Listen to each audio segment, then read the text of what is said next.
A Nigerian senatorial candidate from an opposition party has been killed in a series of coordinated attacks in Enugu State ahead of the general elections tomorrow.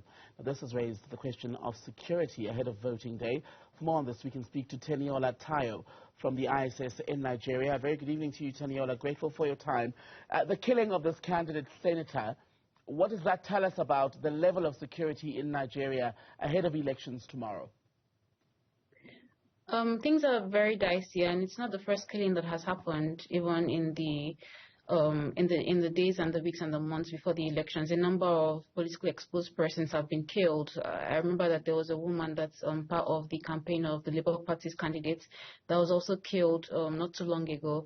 So yes, it's a tricky situation, but the military announced an Operation Safe Conduct, where they have promised to make sure that the elections are executed, in under conditions where Nigerians are kept as safe as possible. But yes, there have been a lot of tensions. There has been already a lot of violence, because aside killings, INEC's offices have been attacked, electoral materials have been destroyed. We even have a situation where one of the violent extremist groups released a video saying that they will make sure to attack during the elections, although not many people are taking them seriously at this point. You have the separatists in the southeast as well, where there was some clashes and some violence. So there's a lot of possibility for violence, but then we're hoping that the security forces are at the top of their game in trying to make sure that they uphold law and order while not violating the human rights of innocent Nigerians. And does the government, the security forces, do they have enough resources to be able to make sure that tomorrow's voting is a free and fair, safe process for all Nigerians?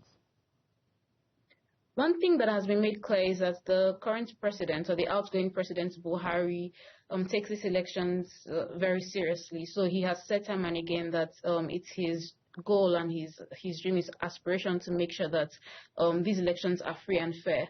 And it even seems like he's gone to some extremes to ensure this, that have even put him in opposition to his own party. So yes, I believe that he has tried his best to make sure that the security forces are as resourced as they need to be. INEC themselves have also affirmed or confirmed that the security forces have promised and will be trying to deliver the amount of protection that is needed. But again, these are very interesting times. I mean, every election is interesting, but this particular election is quite interesting. So it's only on the day that we'll really know if these different agents and agencies are up to the task of keeping Nigerians safe, even as they cast their votes. And just on that point, then, how heavily does the issue of insecurity weigh on the minds of the voting public in Nigeria, when you consider a few years ago the mass abduction of those schoolgirls in Chibok by Boko Haram? We've seen in the last 2 to 3 years a rise in the number of mass abductions of school children, in particular from dormitories, by groups of so-called bandits for ransom. Absolutely, and if you remember, the abduction of the schoolgirls, the Chibok girls, was one of the things that contributed to the downfall of the last president, which was Goodluck Jonathan. And since then, a lot of things have happened that have even somewhat eclipsed that particular incident. A lot more kidnappings of school children have taken place. In fact, kidnapping is now a pan-Nigerian issue where, I mean, either you're being kidnapped in a group or even just as an individual. It's a thriving economy in the country at the moment. So absolutely, the question of security is at the top of everyone's mind. People are tired of being afraid for their lives, of being afraid for their properties. You remember that even train passengers were kidnapped not too long ago in Nigeria as well. Imagine being on a moving train and then the train is stopped and you're kidnapped, and they were in captivity for quite a long time. Their relatives had to pay a lot of money to get some of them out. There was even another one where people that were in a train station waiting for a train were kidnapped somewhere in the south, in the south. So security is very much at the top of the minds of Nigerians, and it's also been at the top of the agenda for most of the leading candidates whenever they share their manifestos. Are the candidates themselves offering anything new, anything that is promising as far as being able to clamp down and rid the country of these security threats? I mean, they've been saying different things, and in my opinion, let me just say this. In my opinion, I'm not sure that many of them are I'm not sure they grasp the extent of the problem that we're dealing with, because I think it's one of the things that this administration struggled with. There are some security situations that you cannot only deal with military force. We were able to sort of downgrade Boko Haram to an extent with military force, but the new version of Boko Haram, ISWAP, is very strategic and very different. And then we now have even a bigger problem in other parts of the north with the bandits that are even more deadly. So there are some underlying conditions that will take a lot of doing to address.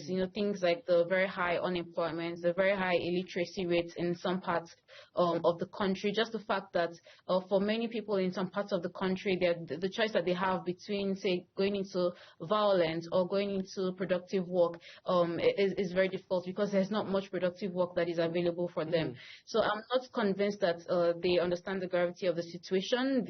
Because I work in the security space, but I guess they'll all be trying their best.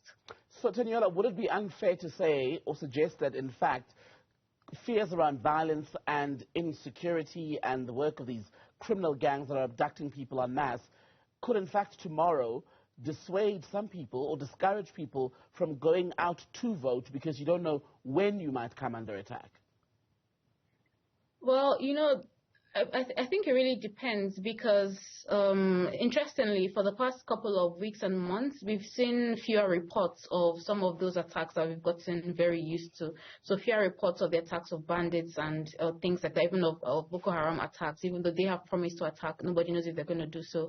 And I think that people are quite determined to go out and vote to the extent that they can.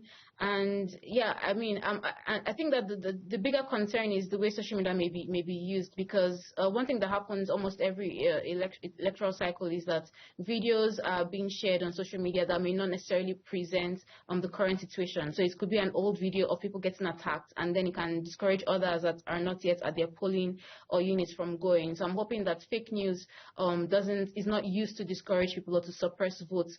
But generally, I think people are quite determined, and I think that the police and the security forces are also quite determined to make sure that they protect Nigerian citizens as they go out to vote. But a lot of moving parts, tomorrow.